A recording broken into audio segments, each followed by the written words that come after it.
Representing Mississippi State Bulldogs, Hines Community College, and the Washington Commanders. Joining us for Know Your Enemy is Fred Smoot. Smoot's in the building. What's up, my guy? How you feeling?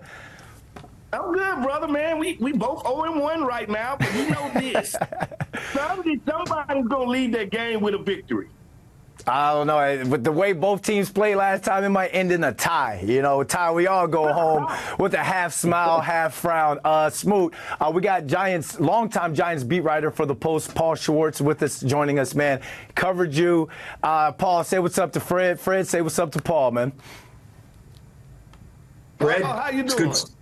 Good, Fred. You know, for people like you who provided us with a lot of content and a lot of quotes and a lot of smack talk, and, you know, when you went to your locker after a Giants-Redskins game back then, it wasn't going to be, I don't know, no comment, you know, he's a good player, all this stuff. I gotta ask you right now, okay, because Chad Ochocinco called you the best trash talker he ever played against, okay? So now, you're going up against Malik Neighbors, let's say, right? You know, highly touted rookie in his second NFL game.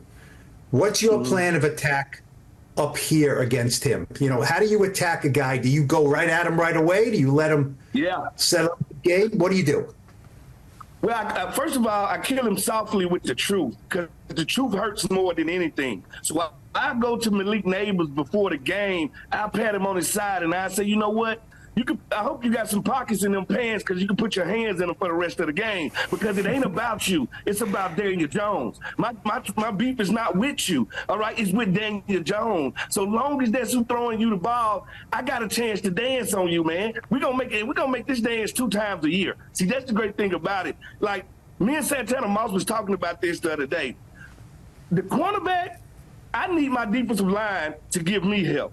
But a wide receiver, if your quarterback is not good, you don't have a chance to be great in this league. I'm just sorry. You don't have a chance to showcase your talent. So you're very dependent on one man in one position to showcase your talent. Whereas a corner, I'm kind of by myself, and I'm kind of self-dependent, so I can dictate what goes on back there. So when we talk about the Commanders secondary, they kind of gave it up last week against the Bucks. Is there a corner on that team that can have the confidence like a Fred Smoot and go up to a Malik Neighbors or a Jalen Hyatt and let them know, hey, I'm going to be up on you all day? Well, don't forget, we did play against an offense that's been together for a couple of years. We did play against a future Hall of Famer in Mike Evans. We did play against one of the best slot receivers in Chris Godwin in the league. All right, so Cade Otton at tight end. You're talking about a very formidable offense when you talk about the Tampa Bay Bucks. But, yeah, I think we got some corners, and I'm going to give them this. I'm going to give them grace period.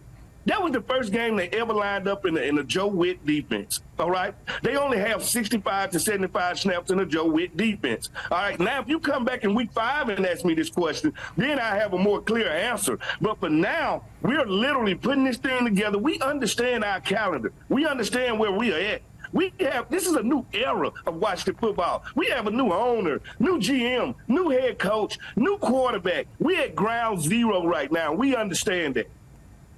You know, it's interesting because you just mentioned, you know, you would go up against a rookie receiver and say, basically, you can't throw it to yourself.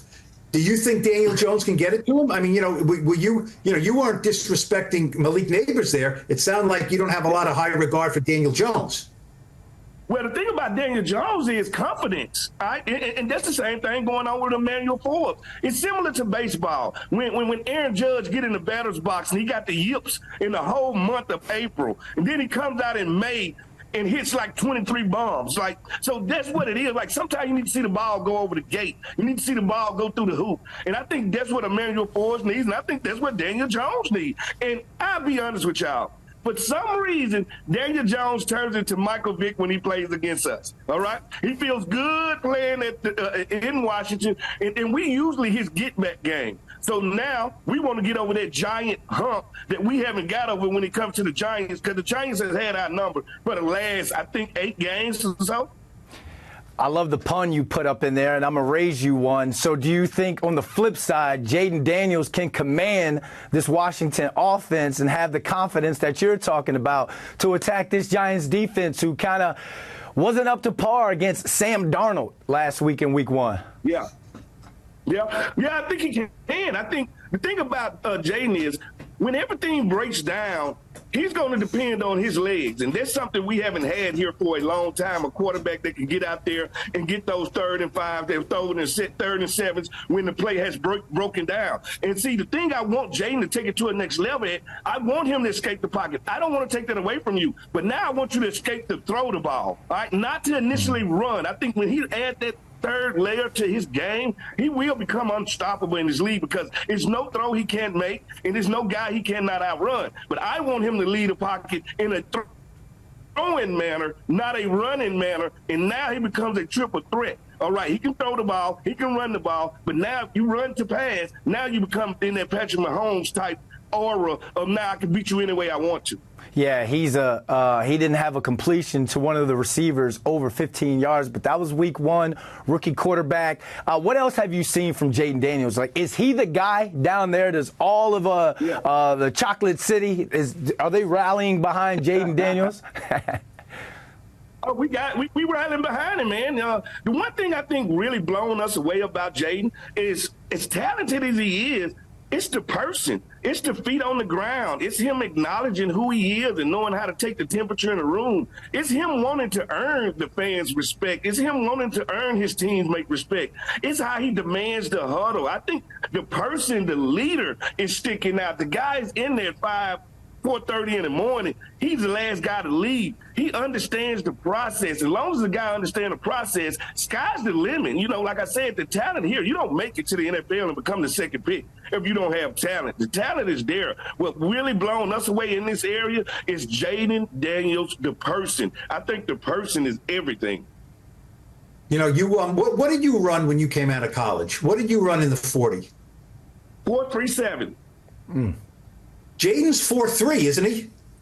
I mean, I think he's a legit 4.3. I think he is, but he has this bone stride and he has this glide to him.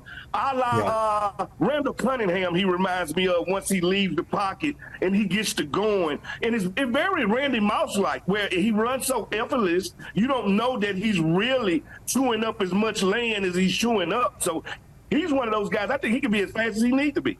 16 rushes for 88 yards against the Bucks. A lot of those runs weren't by design. Like you said, Smoot, like he's scrambling, and he's going to be even more dangerous when he adds the throwing element to the scramble, being mobile enough, not being a mobile quarterback, just mobile enough to buy some times. We're going up against, or the Giants secondary is going up against Terry McLaurin. How does Terry kind of manage his expectations in terms of his workload and his targets as Jaden Daniels gets more confident as a pure passer in this league? Well, that's the great thing about Terry. Terry has seen the dumps of quarterback. He's dealt with so much in the quarterback room that he just happened to have a mainstay. He happened to have somebody that he can actually get on the same page with. And Terry understands it's not going to happen in week 1. The one thing that I did love that Jaden Daniels did last week, he went on the road against a Vita Vea defense, Antoine Whitfield defense. That's a very underrated defense, and he turned the ball over 0 times. To do that as a rookie says a lot. That says he did not try to force Terry the ball. He did not throw into windows that he couldn't get the ball in. So that says everything. If you can keep that ball clean, you give us a chance to win every game. And I think Terry understands that. That's what I love about Terry. It's not an ounce of diva in Terry McLaurin. Terry McLaurin just wants to win, and I think that's everything.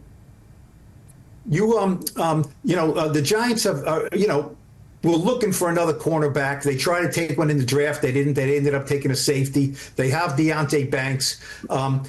A week before the season start, they re-signed Adoree Jackson, right, who had not been in any training camp. Yeah. He said he was working out with a speed high school coach on a high school field. And then he plays a bunch of snaps in the opener. I mean, was that a recipe for disaster? Could you imagine, have you ever not played in the whole summer and then, bang, go out there and cover these guys? First of all, it's different between being in gym shape and football shape. Football shape is a whole different shape, and we can't run from training camp. We can't run from reps at practice if we're trying to get back in that shape. Even the first game of the year with somebody that had a full camp, still out there breathing hard on the 50th or 60th play because you're still not in game shape. So I'm shocked that they even put him out there because we signed Noah Brown 3 days before, the situation. We refused to play him because we understood that he's probably, don't know the playbook, two, not in that game shape that we want him in right now. So it's unbelievable that they did that, but I understand if you think he can add to it. And plus, Adoree was there last year. So I think they're taking that into accountability that this is not a guy off the street. This is a guy that was on our team last year, played a lot of reps for us. How about we just throw him back into the fold? But I'm shocked he didn't get out there and pull a muscle chasing Justin Jefferson and the rest of those guys. So, hey, hats off to him. I don't know if I could have did it. Shoot, Fred, I pulled one just watching. What do you, on the flip side of it, Giants corner Tay Banks is a Maryland guy. What do you think of him? Do you think that the Giants secondary is kind of a question mark going into this game? I love Banks, man. I love the fact that he's frisky. He's frisky. He likes to mix it up. He's not a scared. And you know what? One thing I say about when I know a corner can play in this league, when he's not afraid to take on any challenge. All right? Win, lose, or draw. See, this is what you got to understand about cornerbacks. We're not wired like everybody else. Don't even trust the cornerback, because the one thing about cornerbacks, we lie, we cheat, we steal. All right? So don't take us to church with you. And that's what I love about this kid is he embraces all of that. He embraces the fact that I play a position of failure, but I'm going to get you more than you get me. And that's the mentality you need to have. Y'all got a good one up there. Y'all should thank Maryland for that. You mentioned earlier about the new quarterback, the new owner. I mean, is that a feeling now? It's not FedEx Field anymore, right? It's got a new name, right? Yeah. Northwest Stadium, Yeah. same, and I know there are plans for a new stadium. Does it feel like it's not a new franchise, that there's a breath of fresh air that was badly needed? Do you feel that down there? Oh, we feel everything. The fan base is on fire. Just think about it.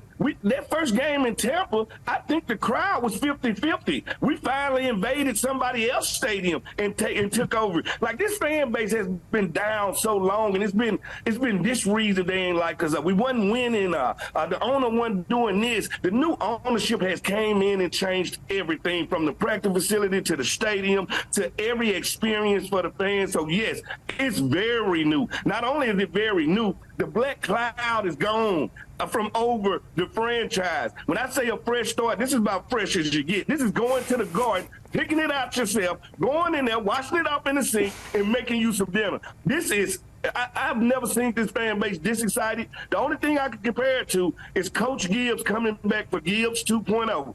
When that really changed a lot of stuff and really had the fan base believing in the team again. But right now, the fan base believing not only the team, they believe in the ownership, they believe in the GM, they believe in the head coach. So, yes, it's a new world order here in Washington. And y'all should be very afraid of that in New York right now. Fred, what you got going on, man? Tell us what's next for Fred Smoot. Where can we find you? Social media, TV, all that.